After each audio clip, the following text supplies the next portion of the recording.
Guys நானும் தினேஷும் கொஞ்சம் collection கொஞ்சம் பார்க்கலான்னு இருக்கோம் கைஸ். வேற ஒண்ணும் இல்ல, விநாயகர் சதுர்த்தி வருது அதான்.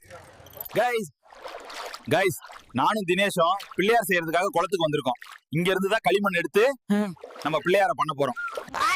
டேய் ஒக்கால ஒலி, இது பிள்ளையார் மாதிரி இல்லடா, ஏதோ கொரில்லா பொம்மை மாதிரி இருக்குடா. இப்படிலாம் கொண்டு போனா ஒண்ணும் வசூல் ஆகாது ரோய். நம்ம பிள்ளையார் புதுசா வாங்கிட்டோம். என்னடா இவங்க பிள்ளையார் வாங்குற அளவுக்கு காசு எங்க இருக்குதுன்னு கேக்குறீங்களா? தினேஷோட கொட்டைய அடமானம் வச்சாச்சு. கிடைக்கிற அமௌண்ட் வச்சுதான் தினேஷோட கொட்டையை மீட்கணும். வசூல் எதுவும் ஆகலாம். தினேஷ் கொட்டை அம்போதா தினேஷ் கோட்டை இல்லாம சுத்துவான். அம்மா விநாயகர் சதுர்த்திமா பிளேயரா பாருங்க, பணம் கொட்டிட்டு போகும் உங்களுக்கு. வாங்கம்மா வெளியே. டேய் போங்கடா அங்கிட்டு. இப்பத்த வந்து 4 பேர் வாங்கிட்டு போனானுங்க. எத்தனை பேர் தாண்டா வருவீங்க? இதே வேலைய சுத்துறீங்களாடா நீங்க? நமக்கு முன்னாடி டெம்போல பெரிய பிள்ளையார் வச்சுக்கிட்டு வசூல் அள்ளிட்டு இருக்கானுங்க கைஸ். நம்ம சைக்கிள்ல போறதால ஒண்ணும் கிடைக்கல.